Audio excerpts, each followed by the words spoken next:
Bonjour à toi, ici Mademoiselle Souille. Aujourd'hui on va parler aquarelle, on va parler précisément des aquarelles extra fines de chez Daniel Smith, donc c'est parti, on y va.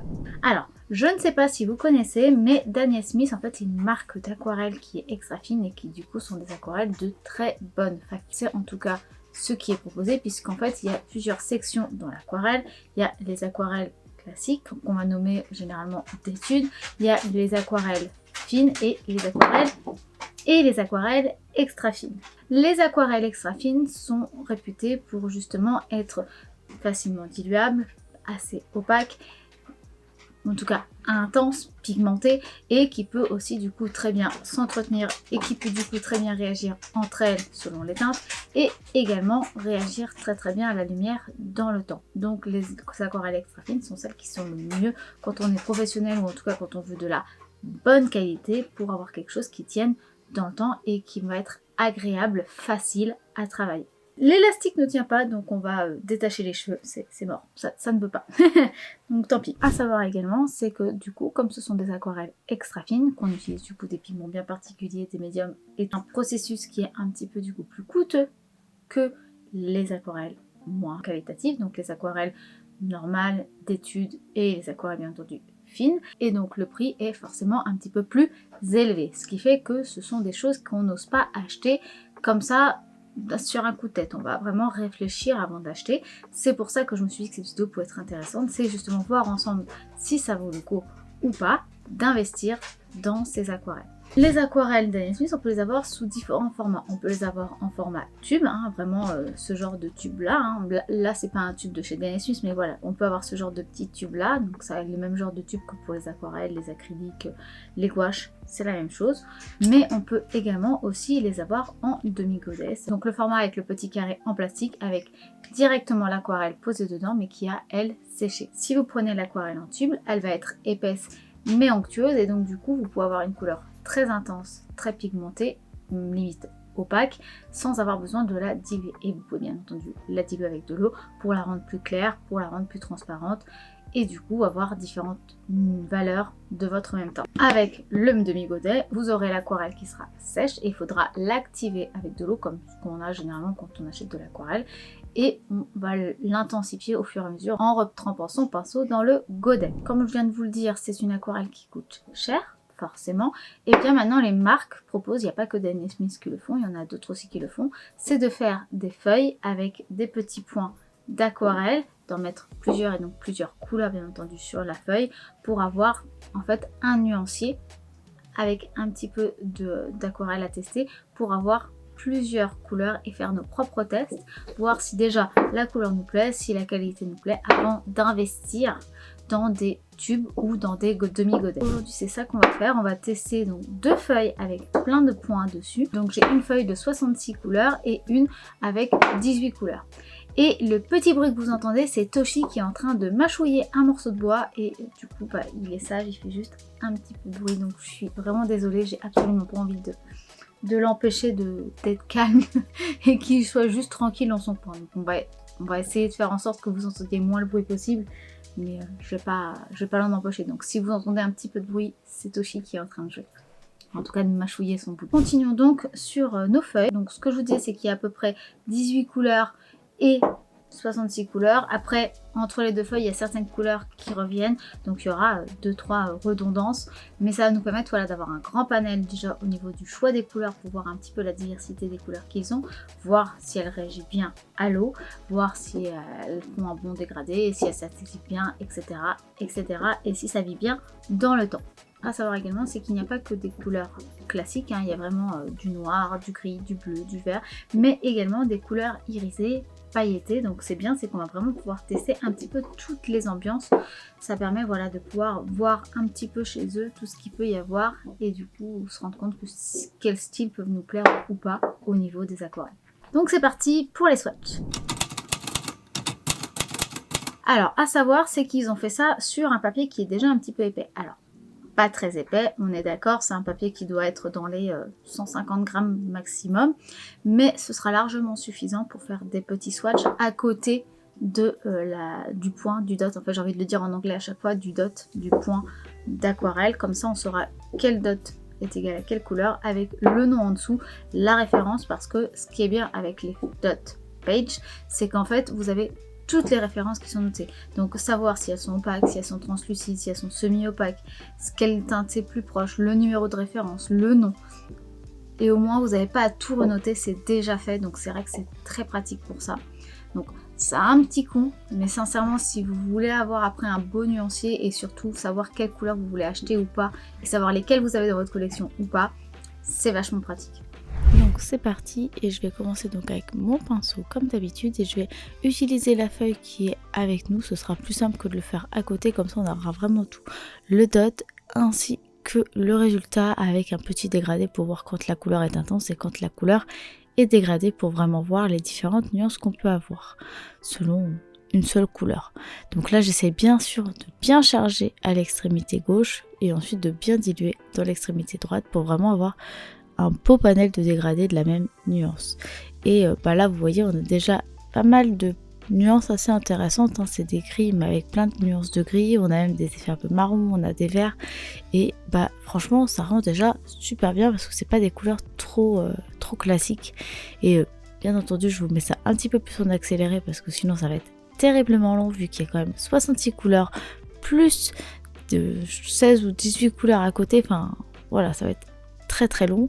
Il y a aussi, si vous regardez, en fait Daniel Smith, ils ont vraiment séparé leurs différents types de couleurs. Donc en fait chaque aquarelle a vraiment des spécificités, donc entre les iridescentes, les duochromes, les couleurs beaucoup plus vibrantes, les couleurs qui sont synthétiques, les couleurs qui sont naturelles avec des pigments du coup naturels ou synthétiques.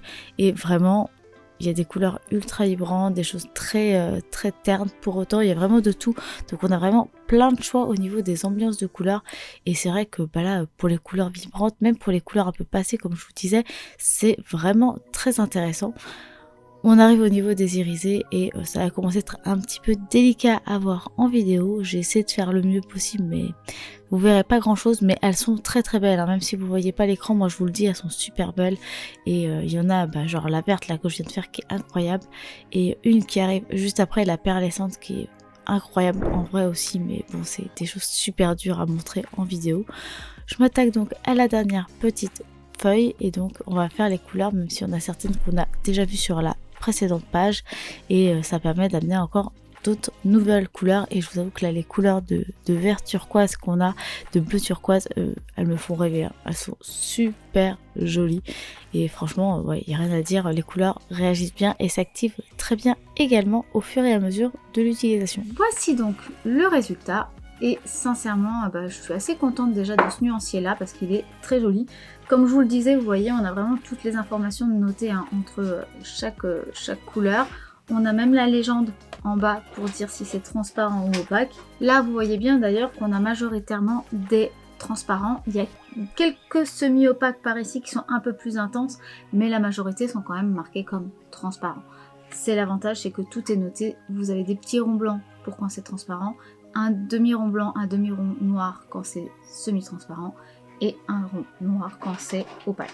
Là, ils vous disent bien, c'est pas opaque. À savoir quand même, c'est que vous pouvez avoir quelque chose de beaucoup plus intense quand vous utilisez le tube pur que quand vous l'utilisez en demi-godet. On n'aura jamais quelque chose d'aussi intense avec, c'est beaucoup plus difficile, dirons-nous, avec des petits godets, donc la peinture, l'aquarelle déjà sèche, que quand on l'a dans le tube.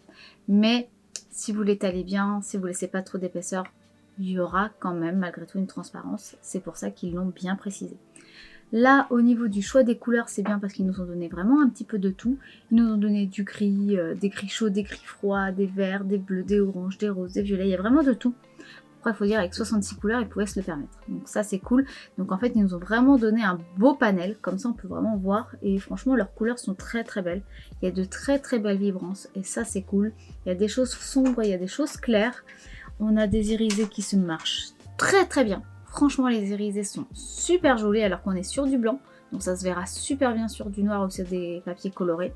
On a un pailleté là, le perlissant shimmer, qui est juste incroyable. Je le trouve mais magnifique. C'est dommage, c'est que j'en ai quasiment pas. Mais il est magnifique. Sincèrement, ouais, il y a des couleurs là-dedans. Il y a des couleurs vraiment, en plus on est en pleine période d'automne-hiver. Et ouais, il y a des teintes comme celle-là ou celle-là que je trouve vraiment incroyable. Franchement, moi, elle me parle beaucoup, je trouve ça très très beau. Ce qui est bien, c'est qu'ils nous ont pas mis les couleurs classiques, ils nous ont pas mis un bleu classique à outre-mer, un bleu cyan, un rouge, vermillon, les couleurs en fait que moi je vous dis à chaque fois qui sont les couleurs de base qu'on a besoin pour faire nos mélanges. Mais bon, ces couleurs-là, elles sont dans toutes les marques. Le but là, c'est surtout de voir un petit peu quand on prend une feuille pareille avec autant de couleurs, c'est surtout de voir un peu les ambiances de couleurs que eux peuvent avoir, les couleurs un peu particulières qu'ils vont avoir. Et du coup, bah là de voir ça, c'est génial parce qu'on a vraiment des belles teintes de vert, de orangé, de rose, de gris. Et du coup, bah, quand on veut faire soit des personnages, soit des paysages, soit des objets, bah, au moins on sait quelles sont les nuances un peu particulières qu'on peut avoir. Et sincèrement, je trouve le résultat génial. Au niveau de la petite, je trouve ça joli. Je trouve qu'il y a des belles nuances. Alors, il y a des belles teintes de vert et de bleu, d'ailleurs, voilà. Il y a même une petite teinte qui est limite un peu fluo. Et je trouve ça bien parce que du coup, il n'y en avait pas dans l'autre. Donc, ça montre que dans leur collection, il y a du fluo. Et il rend super bien. Donc, il doit avoir certainement une collection de fluo qui doit être très intéressante également. Et franchement, ouais, non, c'est très joli. Je trouve par contre que leurs noirs ne sont pas super noirs, mais en même temps, c'est bien marqué hein, qu'il est transparent. Donc je ne sais pas s'ils ont un vrai noir très profond, bien opaque. Parce que c'est vrai que moi j'en ai un de chez Van Gogh qui est vraiment super bien. Non, il n'est pas de Van Gogh, il est de chez Winsor & Newton, je dis des bêtises. Et il est vachement bien. C'est pas de l'aquarelle extra fine. Mais par exemple, vous voyez, tout en bas, on a la Neutral Tint qui, elle, est déjà semi-opaque. Semi-transparente et la couleur est quand même bien intense aussi également si on va sur la tout début du dégradé qui est un peu plus intense, un peu plus vibrant que celui-là. Donc je trouve que c'est bien. Après vous voyez, je trouve qu'au niveau choix des couleurs de diversité entre celle-là et celle-là, bah je préfère celle-là. Je parle pas du fait de la quantité hein, mais vous voyez on a quasiment pas de jaune ou d'orangé, on a juste celui-là un peu terre et on a pas mal de bleu vert. Je trouve juste que le choix est pas top au niveau de l'harmonie pour bien qu'on se fasse une idée.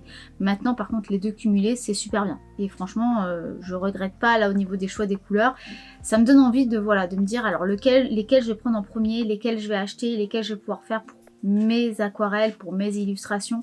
Donc voilà, ça c'est vachement pratique et ça je vais bien le garder précieusement pour pouvoir plus tard m'en resservir pour acheter d'autres produits. À savoir à l'arrière de la feuille, vous avez aussi plein d'informations sur la marque Daniel Smith, sur ce qu'il propose, parce qu'il propose pas mal de médiums pour les aquarelles, pour les papiers, mais également des vernis, des choses comme ça. On a également des pastels, je crois qu'il y a des pastels aquarellables aussi. Voilà, c'est ça, il nous montre bien là les aquarelles qui sont métalliques, qui ont des jolis reflets. On a des pubs sur les boîtes directement toutes faites avec des godets d'aquarelle. Et on a aussi pas mal de nuances par rapport aux différents packs d'aquarelle qu'on peut avoir. Donc voilà, il y a vraiment beaucoup d'informations très intéressantes et surtout très pratiques qui sont mises dedans. Sur le petit, on a aussi également toutes les informations de toutes les aquarelles qui sont marquées ici. On a toutes les informations qui sont derrière. Parce qu'ils les ont pas mises ici, donc elles sont ici. Donc c'est pareil, ça c'est super bien pratique. Mais bon, vous le savez très bien, on va pas s'arrêter à ça. On va bien entendu faire une illustration pour tester les aquarelles qui sont là. Donc on va vraiment faire une illustration avec les petits points qu'il y a ici. Donc c'est parti, on s'y met. On va donc partir sur une illustration et on va partir donc sur le papier de chez Conson, 300 grammes aquarelle. Je l'ai découpé en deux bien entendu pour avoir un format A5 et j'ai dessiné une petite sorcière. Vous vous doutez bien que si j'ai fait une sorcière, c'est qu'à la base cette vidéo devait sortir en octobre et que bah du coup j'ai pris beaucoup de retard et que j'ai pas eu le temps de la sortir à temps. Donc vous l'avez beaucoup plus tard, voilà. Mais bon, c'est comme ça. En tout cas, j'ai dessiné une petite sorcière avec un effet un peu encadré, velouté, avec une petite fumée. Et du coup, on va pouvoir se lancer maintenant dans la colorisation avec l'aquarelle. Donc c'est parti, je commence par prendre une planche d'acrylique, ça peut être aussi un vieux calendrier cartonné, enfin une planche rigide pour bien scotcher et donc tendre mon papier. Et je vais pouvoir ensuite gommer avec ma gomme mie-pain de chez Faber-Castell pour enlever le surplus de carbone, le surplus de crayon. D'ailleurs vous voyez bien, là la couleur est devenue beaucoup plus claire, on voit beaucoup moins les traits. Et maintenant je vais pouvoir me mettre à la couleur. Donc je prends ma palette de chez Caran d'Ache et je vais mettre mes couleurs que je vais d'abord réactiver avec de l'eau sur ma dot page et que je vais déposer donc sur ma palette pour la simple bonne raison que bah comme là j'ai pas une palette d'aquarelle spécialement pour. Il me fallait une petite planche lisse pour pouvoir tout poser et c'est la seule palette lisse que j'ai encore en d'état, donc je me sers de celle-ci, puis de toute façon elle est très très bien. Je vais commencer comme d'habitude du plus clair au plus foncé et donc je commence par la peau, je commence par la première couche de peau et ensuite je vais réintensifier en amenant des ombrages, des lumières, etc. Mais je commence toujours par une teinte neutre assez claire pour ensuite ramener par-dessus des intensités et de la profondeur. Je floute le tout parce que j'aime bien que tout soit assez doux et assez fondu. Les grosses marques, c'est pas trop mon truc. Et là, je vais poser un petit peu d'ombrage également au niveau de la pointe du nez, au niveau des joues, au niveau du bas du menton. En fait, là où dans le terme du maquillage, des fois on peut mettre du blush et des zones qui sont un peu plus rouges généralement que le reste. Par contre, comme toutes les aquarelles, il faut bien penser que quand ça sèche, ça s'éclaircit. Donc il faut bien penser à l'intensifier plus. Donc vous voyez, au fur et à mesure, j'ai réintensifié et je pense que je réintensifierai encore un petit peu. Là, maintenant que c'est sec, je vais ramener un petit peu de drawing gum pour justement protéger certaines zones, pour les garder bien blanches. Donc on en pose au niveau de la bulle de lumière des yeux, des petites lumières qu'on va mettre au niveau des lèvres et surtout au niveau des volutes, des fumées que j'ai pu faire tout autour de mon personnage pour la simple et bonne raison que je vais faire le chapeau, que je vais faire les cheveux et que j'ai pas envie que ça soit taché. Donc j'en ai pas mis partout mais j'en ai mis suffisamment pour éviter d'avoir un drame. Donc maintenant que j'ai fait ça, je vais m'attaquer à mes cheveux. Je prépare ma couleur en attendant que le drawing gum sèche parce que bien entendu il faut attendre que le drawing gum soit sec. Si vous vous demandez comment utiliser le drawing gum et qu'est-ce que c'est en détail, j'ai fait une vidéo spécialement là-dessus pour vous l'expliquer, donc n'hésitez pas à aller voir également cette vidéo si ça vous intéresse. Pour les cheveux, donc je vais commencer par une couleur qui va être plutôt claire, plutôt orangée. Je vous avoue que je ne m'attendais pas à un jaune, d'ailleurs vous voyez, si vous regardez au niveau de ma palette, c'était pas jaune et pourtant ce qui en ressort quand je le pose sur la feuille c'est du jaune, donc c'est pas très grave, ça va me permettre d'avoir une base clair en tout cas et je vais revenir par dessus au fur et à mesure avec des oranges, des marrons pour ramener mon côté un peu plus roux parce que mon but là c'est d'avoir des cheveux roux. Donc je suis passée à un pinceau un petit peu plus petit, un pinceau Kolinsky de chez Raphaël pour simplement ramener plus de détails, plus de texture et donc de ramener plein de petits traits pour la chevelure. Et je vais prendre donc mes couleurs que j'avais préparées tout à l'heure en bien intense, voire même en retapant un petit peu dans les petites dots, dans les petits points d'aquarelle pure à côté à droite pour justement avoir des traits plus sombres et ainsi de suite. Donc j'y vais vraiment par couche. J'ai commencé avec une claire, une moyenne et maintenant une plus intense pour vraiment amener plusieurs strates de sombre au niveau de mes aquarelles. Et par contre, en termes de utilisation de l'aquarelle, j'ai aucun problème. Vous voyez les cheveux, ça c'est quand même très très bien flouté alors que je me suis pas énormément pris la tête. Je peux revenir dessus, ça ne se réactive pas tout de suite. Il va vraiment falloir que je frotte pour que ça se réactive. Donc c'est très agréable à travailler. Les aquarelles sont assez pigmentées, il n'y a aucun souci là-dessus, elles sont vibrantes. Après bon, c'est pas toujours évident de réactiver les petits points, mais c'est plus parce que ce sont des petits points. Je pense qu'en godet ça irait sans problème. Et franchement là, les couleurs sont super sympas à travailler. Je peux mélanger les couleurs pour avoir du coup plusieurs couleurs différentes, avoir vraiment ma teinte précise. Il n'y a pas de souci, les pigments se mélangent bien, j'ai rien à dire là-dessus. Et vous voyez, j'avance au fur et à mesure sur mes cheveux. Je reprends maintenant le temps que ça sèche un peu ma peau pour encore une fois intensifier parce que ça s'était éclairci. Mais ça, je vous l'avais dit, ça vient avec le temps. C'est pour ça que l'aquarelle, je le fais vraiment en couche au fur et à mesure. Et je floute bien sûr régulièrement parce que j'ai pas envie non plus que ça fasse des grosses marques. Donc je ramène mes ombres et je vais ensuite en ramener quelques-unes supplémentaires, donc là au niveau de la narine, au niveau du dessous des yeux, enfin de la lèvre et au niveau du dessous et du dessus des yeux pour ramener voilà un peu d'ombrage. Et comme vous êtes en train de voir, je suis en train de rajouter du drawing gum au niveau des volutes du bas pour pouvoir ensuite faire les vêtements de mon personnage. Et en attendant que ça sèche, je vais pouvoir m'attaquer au chapeau. En fait, j'essaie toujours de faire une strate par une strate pour être sûre de, pendant qu'il y a un truc qui sèche, je puisse faire autre chose en même temps. Donc c'est juste pour me faire gagner du temps et ne pas avoir à attendre que ça sèche et ne rien pouvoir faire. J'attends que ça sèche en faisant autre chose sur mon dessin. C'est juste pour gagner du temps. Là, je suis en train de préparer une couleur en prenant du coup un violet, voire même un bleu layette. Et je voulais m'en servir pour faire les reflets clairs de mon chapeau. le chapeau devait être noir avec des reflets qui allaient plutôt être bleus, voire un petit peu violacés. Et vous allez voir que là c'est une étape du coup qui va ne servir à rien, donc je vous le montre pour l'instant mais en vrai ça ne sert à rien. J'ai essayé de flouter à sec et franchement c'est pas trop mal alors que c'était à sec, donc c'est pour ça que ça ne se floute pas très bien, c'est parce que je n'avais pas du tout mouillé, donc forcément, mais même comme ça a quand même plutôt bien marché, donc c'est quand même assez positif. Pour info, là, le pinceau que j'utilise, c'est un Kevrin, mais franchement, il est un petit peu vieux et il est du coup pas de meilleure facture, mais plus pour une question d'âge. Et je reviens donc du coup au niveau du chapeau et je mets le noir. Donc je crois que j'avais mis le Lunar quelque chose de chez Daniel Smith. Hein, c'est un peu bête ce que je viens de dire, mais en fait, il est pas si intense que ça, vous voyez, il tire un peu quand même vers le bleu et il se grise beaucoup, il n'est pas aussi intense que j'aurais pensé. Alors, est-ce que c'est parce que j'ai pas beaucoup de matière sur ma feuille ou est-ce que c'est parce que de base il n'est pas 100% noir, je ne sais pas, mais du coup j'ai eu beaucoup de mal à le rendre vibrant et à vraiment le ramener profond.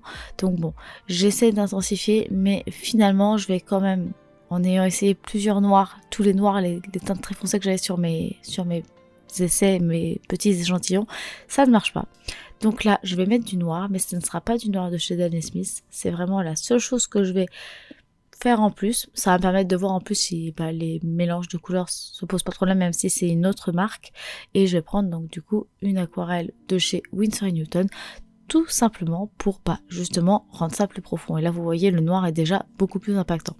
Je suis sûre qu'ils en ont un chez Daniel Smith, juste là je l'ai peut-être pas sur le dot page, ou alors comme je vous le disais, j'en ai juste pas assez et du coup ça a du mal à s'activer et du coup je peux pas le faire correctement, ce qui est tout à fait possible.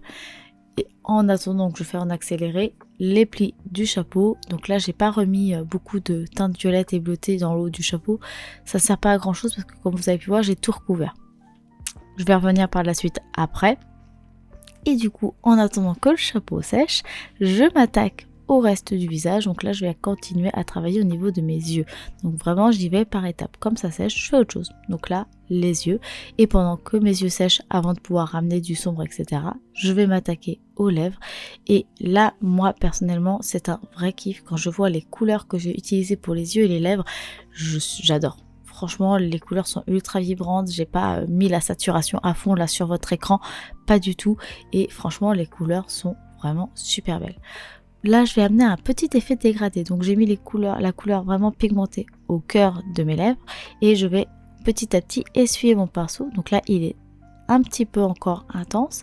Mais après, je vais essuyer mon pinceau et je vais absorber, vous voyez, le surplus de pigment et d'eau pour amener un dégradé entre le milieu qui est foncé et le bas qui va être beaucoup plus clair. C'est un effet de colorisation des lèvres qui se fait en vrai dans le maquillage en Asie que j'adore et du coup c'est vrai que c'est quelque chose que je fais très régulièrement sur mes illustrations.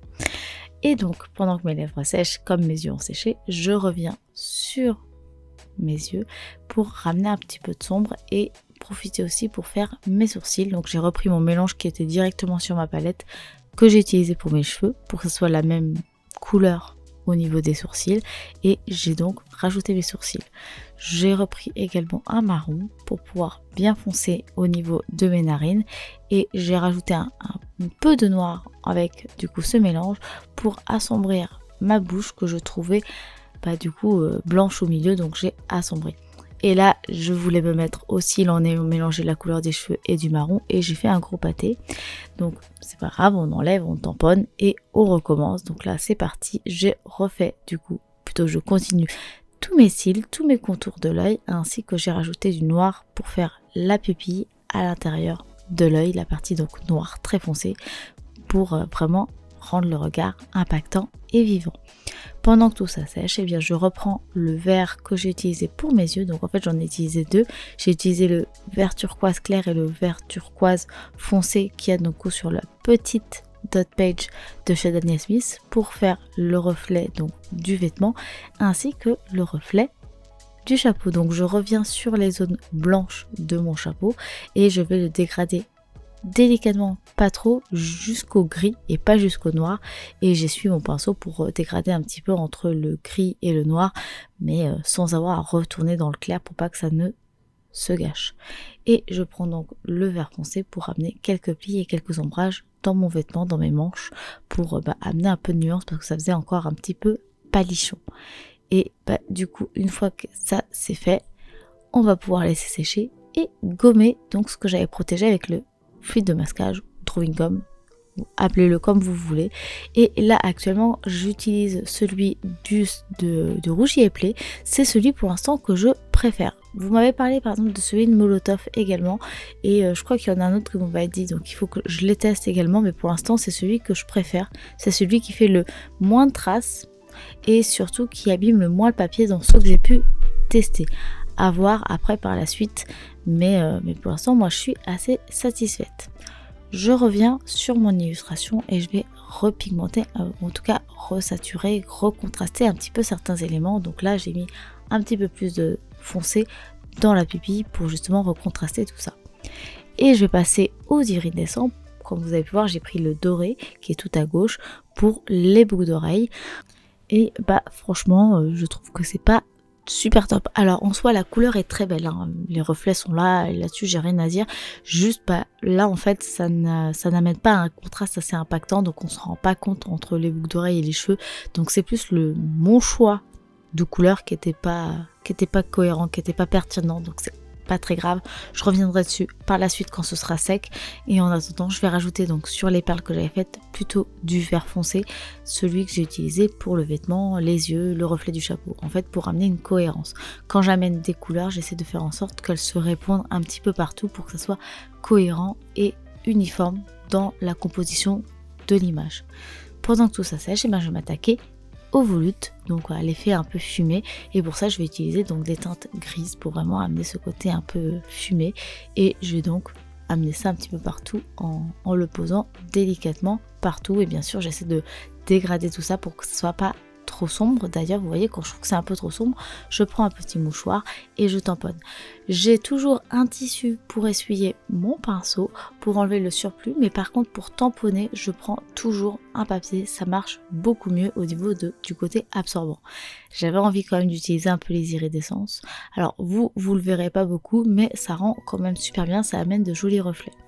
J'ai fini avec tout ça, j'ai bien laissé sécher et là je suis en train de prendre mes luminances de chez 40H pour amener quelques petits détails, des petites finitions que je ne peux pas faire au pinceau de façon aisée. Donc moi je vous avoue que c'est comme ça que je travaille quand je suis illustratrice. En fait j'utilise énormément de mélange de matières, je vais pas utiliser que de l'aquarelle pure. Donc je voulais voir si on pouvait aussi également utiliser des crayons de couleur par dessus, parce que c'est pas le cas de toutes les aquarelles ou de toutes les acryliques. Donc je voulais voir et comme vous pouvez le voir, ça pose aucun problème si on a en tout cas des crayons de couleur de qualité qui sont bien crémeux, et ça me permet justement, voilà, comme vous avez pu voir, de ramener beaucoup de détails au niveau de mes velutes, pardon, et du coup de mettre aussi du marron du coup pour faire réapparaître les boucles d'oreilles qui étaient vraiment cachées, parce que du coup le doré finalement c'était pas une bonne idée, hein. Je me répète, mais ouais, vraiment pas top. Et du coup je ramène ça donc avec du marron. Le marron lui n'est pas un luminance mais est un crayon de couleur aquarellable Albert Dürer de Faber-Castell, que j'aime aussi également beaucoup, et donc ça prouve que les deux marques marchent très bien. Et on finit donc avec le décollage. Et voici donc le résultat. Voici donc le résultat, et sincèrement ça rend super bien. Il y a des couleurs, vous voyez au niveau de ses cheveux comment c'est super vibrant, le rose au niveau des lèvres également, le vert pareil. J'ai essayé de faire exprès d'amener quelques contrastes assez imposants pour qu'on voit si justement les couleurs sont vibrantes ou pas, parce que des fois sur des aquarelles on peut avoir des contrastes et malgré tout, comme la couleur est pas assez vibrante, ça se rend pas très bien. Là justement j'ai voulu les mettre un petit peu à l'honneur avec un contraste avec le noir, et ça rend très bien. Bon, par contre vous l'avez vu en vidéo, le noir il n'est pas à 100% sur celui de chez Daniel Smith. Je pense qu'il faudrait que je regarde dans leur collection qui n'est pas peut-être sur les points, pour avoir un noir plus intense, un peu plus profond, parce que là du coup j'ai utilisé le noir de chez Winsor & Newton qui était un peu plus costaud.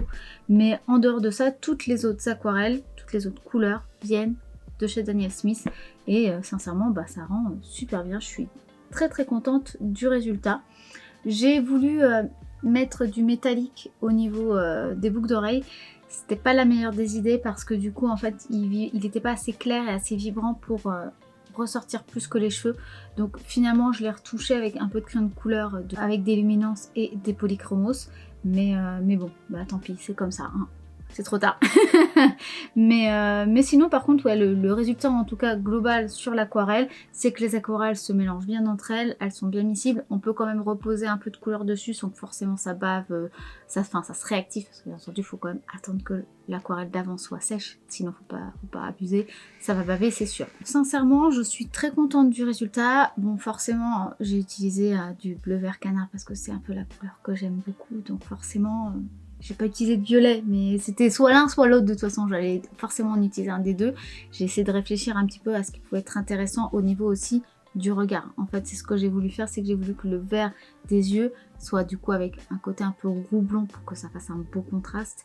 Et du coup, bah, je l'ai reporté sur la robe et sur les boucles d'oreilles. Comme ça fait toute une unité, une concordance, tout en ayant un beau contraste entre les deux. Voilà, en tout cas le résultat rend super bien, je suis très contente et j'ai vraiment envie maintenant d'acheter de vrais tubes ou de vrais godets pour vraiment pouvoir tester pleinement cette marque là. Mais en tout cas déjà là à première vue de vraiment des dots, il n'y a pas à s'inquiéter, vous pouvez y aller les yeux fermés, ce sera super bien. Voilà, j'espère en tout cas que cette vidéo vous aura plu, qu'elle vous aura un petit peu fait découvrir une nouvelle marque, que ça vous aura peut-être aiguillé sur un futur achat ou pas. Moi en tout cas ça m'aura beaucoup aiguillé parce que moi maintenant je sais quelle couleur choisir, parce que c'est vrai qu'il faut bien reconnaître que voir les couleurs sur un ordinateur, sur un écran et les avoir en vrai, ça n'a rien à voir. Les voir dans un godet, les voir purs et les voir posés sur un papier, c'est encore autre chose également. Donc sincèrement, moi je suis très contente comme ça. Là, je peux vraiment pouvoir faire mon marché en quelque sorte de façon beaucoup plus agréable, de façon beaucoup plus rassurée. Et je peux comme ça vous confirmer que c'est de la bonne qualité. Pour ce qui est de la lumière, on verra dans le temps. Maintenant, pour vous dire, cette vidéo a pris quand même pas mal de temps. Elle a pris plusieurs semaines parce que j'ai dû mettre en pause pendant un petit temps. Et ça, c'est resté à la lumière déjà pendant 3 semaines. Et la couleur n'a pas bougé. Donc déjà, c'est positif. C'est que, bon, déjà en 3 semaines, la couleur tient. Bon, normalement, c'est censé tenir encore plus longtemps. Mais bon, si je veux que la vidéo sorte, je vais pas attendre 2 ans pour vérifier un gros test en plein soleil. Donc, je vous le dis tout de suite, mais... je m'inquiète pas, cette marque-là, elle est connue depuis très longtemps, elle est déjà réputée et de ce que j'en vois là pour l'instant, bah j'ai que du bon. Donc c'est super positif. En tout cas, j'espère que cette vidéo vous aura plu, qu'elle vous aura aiguillé. Si c'est le cas, n'hésitez pas à liker cette vidéo si ce n'est pas encore fait. Vous pouvez la commenter et la partager pour soutenir et faire vivre un petit peu la chaîne. Merci beaucoup à tous ceux qui le font déjà. Merci beaucoup à vous tous. Merci aussi à ceux qui me commandent des illustrations, des créations, des petits goodies sur mon site internet mademoisellesou.com. Merci aussi à ceux qui me soutiennent sur Tipeee en me faisant un petit don mensuel ou unique. Et puis sur ce, moi je vous dis à dimanche prochain midi pour une nouvelle vidéo. Je vous fais des bisous. Bye. Il est sérieux? Je lui dis que je suis en train de tourner une vidéo et il passe l'aspirateur. Il se moque de moi. Il se moque de moi. Je lui dis que j'ai quasiment fini, il peut pas attendre 10 minutes. Ah là là. Bon bah, on se retrouve quand il a fini de passer l'aspirateur. Bah non. Un aspirateur, ça s'entend, c'est étonnant. Je pense pas que ça s'entend.